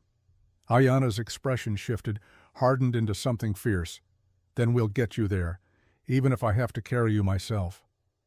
The courthouse in Prescott was packed. Tom sat in a wheelchair, his arm in a sling, his face gray with pain, but he sat straight, met Victoria Fletcher's gaze across the aisle without flinching. She looked immaculate, perfect hair, perfect dress, perfect sneer of contempt. Judge Warren entered, an older man with silver hair and eyes that had seen every kind of human failing. He looked tired, like this was one case too many in a lifetime of difficult cases. "We're here to determine the fitness of Thomas Brennan as a guardian. Mrs. Fletcher has raised concerns about the moral character of his household." Warren's gaze swept the courtroom. "Let's keep this civil. Present your evidence." Victoria's lawyer stood, a slick man from Phoenix with expensive clothes and cheaper morals. "Your Honor, the facts are simple. Mr. Brennan, a widower, has been living in sin with an Apache woman. He married her only after being caught. His household is a den of immorality that no child should be exposed to." He called witnesses. Mrs. Darby testified that she'd seen Ayanna and Tom living together before the wedding. Immoral, she called it, disgraceful. The shopkeeper testified that Ayanna was clearly using native magic to control Tom. Why else would a good Christian man marry a savage? The testimony was vicious, calculated, designed to paint Ayanna as a seductress and Tom as a fool. Tom's hands clenched into fists. Ayanna sat beside him, face impassive, but he could see the way her jaw tightened, the way her breathing went shallow. Then it was their turn. Captain Morrison testified first. Spoke about Tom's military service, his character, his sacrifice. "This is a man who gave up land to save a woman he didn't know from slavery, who stood up to corrupt agents and violent men, who built a family on principle rather than convenience." He met the judge's eyes. "If Thomas Brennan is unfit, then fitness has no meaning." Father Miguel testified next, spoke about Ayanna's charity work, her kindness, her faith. "She has more Christian virtue than half the people calling her savage. She feeds the hungry, tends the sick, teaches children to read. What more does God require?" Carlos Mendoza testified about community, about how the Brennans had helped rebuild after the barn fire, about how the children were loved and cared for. Then came the moment everyone was waiting for, the children's testimony. Maggie was called first. She walked to the witness chair with her head high, sat straight, looked at the judge without fear. "Miss Brennan," the judge's voice was kind, "do you feel safe in your father's house?" "Yes, sir." "Why? Because Papa loves us." "And Miss Ayanna, Mrs. Brennan, now she loves us too." Maggie's voice didn't waver. "When Mama died, everything went dark. Papa tried, but he was hurting too much to help us. We were drowning and didn't know how to swim." She looked at Ayanna. Then Ayanna came. She didn't try to replace Mama. She saw us, really saw us. She taught me it's okay to be a kid, to ask for help, to cry when things hurt. Tears spilled down Maggie's cheeks, but her voice stayed steady. "Mama told me once that love doesn't replace. It adds. Ayanna added love back to our house. Anyone who says she's bad or wrong doesn't know what they're talking about." The courtroom was silent. Then Nietzsche was called. The boy walked forward on shaking legs. He'd been coached on what to say, but coaching couldn't hide the trauma written across his small body. He sat in the chair. It was too big for him, made him look even smaller. The judge leaned forward. "Gentle. What's your name, son Nietzsche?" "Nietzsche Brennan." The new name hung in the air. A claim. A choice. "How long have you been with the Brennans?" "3 days. "And in those 3 days, do you feel safe?" Nietzsche looked at his mother, at Tom, at his new siblings. When he spoke, his voice was quiet but clear. "They took me from Mother 3 years ago, cut my hair, beat me when I spoke our language, told me I was savage. that my people were animals. His hands twisted in his lap. I ran away, walked for weeks, hungry, scared, thought I would die. He looked at Tom. This man, he didn't know me, wasn't my father, but he got shot protecting me, protecting Mother. He almost died. Naichi's voice broke. When I asked him why, he said, because I matter, because I'm family. The boy stood, walked over to Tom's wheelchair, knelt beside it. No one ever said that before, not at the school, not anywhere. He looked up at Tom with eyes full of desperate hope. "Papa, can I call you Papa?" The question shattered something in the courtroom. Several people started crying. Tom's good hand cupped the boy's face. His voice was rough with emotion. "I'd be honored, son." Naichi threw his arms around Tom's waist, held on like drowning. And Tom held him back. This child who'd run hundreds of miles looking for home, this son he'd never expected but would die to protect. The judge had to call a recess. Too many people were crying to continue. When court resumed, Victoria Fletcher's lawyer made his closing argument. Tried to paint the Brennan household as immoral and unfit, but his words rang hollow against what everyone had just witnessed. Judge Warren didn't even deliberate. He looked at Victoria Fletcher with something approaching disgust. "I've heard enough. This petition is denied. The Brennan children will remain with their father and stepmother." He leaned forward. "Furthermore, I'm ordering an investigation into Mrs. Fletcher's activities. Evidence has come to light suggesting she conspired with the late Silas Garrett in several illegal schemes." Victoria went pale. The judge continued. "Perjury is a crime, Mrs. Fletcher. So is arson. So is conspiracy to commit fraud. You will remain in Prescott until these matters are resolved." He banged his gavel. "This court is adjourned." The courtroom erupted. People surged forward, some to congratulate, others to gawk.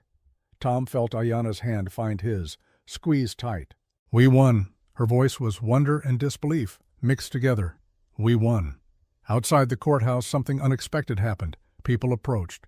Not to condemn, to apologize. The shopkeeper who'd refused to serve Ayanna came first, hat in hand. "I was wrong, Mrs. Brennan. I let prejudice blind me. Your family is welcome in my store, always." Others followed, not everyone. Some still scowled, still whispered. But enough people extended hands and olive branches that the tide felt like it was turning. Carlos clapped Tom on his good shoulder, grinned wide. "You did it, amigo. Now you just need to survive your wife's cooking and you'll live happily ever after." Ayanna swatted him, but she was smiling, actually smiling. Tom looked at his family, at Maggie holding Emma's hand, at Billy wrestling with Naichi, at Ayanna glowing with relief and joy. This was it. This was what he'd been fighting for, not land or money or reputation. This. 1 year later, spring came to Verde Valley in an explosion of wildflowers. The Brennan Ranch had transformed. A new barn stood where the old one had burned. Fences ran straight and true. Cattle grazed on green grass, fat and healthy. The house had been expanded. An addition for Naichi and Billy to share. A proper kitchen. A porch that wrapped all the way around. It looked like hope made solid. Tom stood in that barn teaching Naichi how to properly saddle a horse. The boy was 9 now. Taller, stronger. Still carried ghosts in his eyes, but they were fading. He spoke Apache freely now. Taught his siblings the language, kept the old ways alive while learning new ones. Billy raced in covered in mud and grinning. "Papa, Papa, the calf is coming. Mama says come quick." Tom's heart jumped. Not the cow in labor, the other mama. He ran toward the house, Naichi and Billy at his heels. Inside, controlled chaos reigned. Grandmother Amma had taken over the bedroom. Maggie boiled water. Emma tried to help and mostly got in the way. And Ayanna. God, Ayanna lay in their bed sweating and swearing, in 2 languages bringing new life into the world. She'd been in labor since dawn. It was nearly sunset now. Tom burst through the door, went to her side, took her hand. She gripped it hard enough to break bones. "About time you showed up." Despite the pain, her voice held humor, love. Wouldn't miss this for the world. Another contraction hit. Ayanna bore down, screamed. The sound echoed through the house. Then another sound joined it. A baby's cry, thin and outraged and absolutely perfect. Amma held up a tiny squalling infant, cleaned it with practiced hands. A boy, strong lungs, good color. She placed the baby on Ayanna's chest. Mother and child stared at each other, recognition passing between them. Tom felt his eyes burn. This child, his child, theirs. Proof that broken things could heal, that families could be built from choice rather than blood. That love, real love, was stronger than any law or prejudice. What shall we name him? Ayana's voice was exhausted, happy. They'd discussed this, argued over it, laughed about it. Tom kissed her forehead, gentle. Samuel. For Sarah. So, part of her lives on. And his Apache name, Ayana, looked at Amma. The old woman considered the baby, touched his small fist. Nalnish, he who survives. Because this child is the bridge between worlds, the proof that two peoples can become one family. Samuel Nalnish Brennan. The name settled over the child like a blessing. The other children crowded in. Maggie cooed over her new brother. Billy wanted to know when he could teach him to wrestle. Emma tried to give him her doll. Naichi hung back, still not quite sure of his place. Tom beckoned him forward. Come, meet your brother. Naichi approached slowly, looked at the tiny baby with wonder. He's so small. You were too once, Ayana smiled, and your father protected you. Just like you'll protect Samuel. The word father landed different now, not hesitant, earned. True. Naichi touched the baby's hand. Samuel's fingers curled around his. I'll keep him safe, I promise. And Tom knew he would, knew all of them would, because that's what families did. They protected each other, fought for each other, survived together. That evening, the whole extended family gathered. Carlos and Rosa brought food. Father Miguel came to bless the baby. Captain Morrison arrived with a handmade cradle. They ate and laughed and told stories as the sun set. At one point, Tom found himself on the porch. Watching his family through the window, the scene inside was chaos and beauty, different languages mixing, different cultures blending, different people choosing to be one unit. Ayana joined him, the baby asleep in her arms. What are you thinking? Tom pulled her close, careful of the infant between them. I'm thinking about the day I saw you in chains, how angry I was, how hopeless everything felt. He looked at her. I thought I was saving you that day, but you saved me. You and these children. You brought me back to life. Ayana leaned against him, tired, content. We saved each other. Inside, laughter erupted. Naichi had said something in Apache that made Billy snort milk through his nose. Maggie was scolding them both. Emma danced with the cat. It was messy, imperfect, beautiful. Tom thought about Sarah, about the promise he'd made to her to teach the children to see people, to really see them. He'd kept that promise. And in keeping it, he'd found something he never expected. A family built not on obligation or tradition, but on choice. On seeing each other's humanity and deciding that was enough. More than enough. Everything. Ayana hummed an Apache lullaby. Samuel stirred, but didn't wake. The stars came out over Verde Valley, the same stars that had watched Tom and Ayana's lowest moments, that had witnessed their struggles and triumphs. And under those stars, a rancher and his Apache wife stood together, surrounded by children who were theirs by blood and choice and love. The world outside might still whisper, might still judge, might still think they were wrong. But here on this porch, in this moment, they knew the truth. Family wasn't about blood. It was about choosing each other, every single day, especially when it was hard, and that made all the difference. Years later, when Maggie Brennan stood before a classroom of young teachers, they would ask her about her unconventional childhood. She would smile and tell them the truth. People used to ask if we were Irish or Apache, if my mother was white or Indian, if our family was real or just a convenience. The truth is simpler than they wanted to believe. We were Brennans. My father taught us strength. My mother taught us resilience. Together they taught us the only thing that truly matters. Family isn't made by blood, it's made by choice, by seeing people really seeing them even when the world says you shouldn't. And every single day we chose each other. That's what made us real. That's what made us family. That's what made all the difference. Maggie would pause then, let the words settle, and she would remember a ranch in Verde Valley, a barn rebuilt from ashes, a family forged from broken pieces. She would remember choosing every day to see people as her mother had taught her, and she would smile, because some promises once made echo through generations.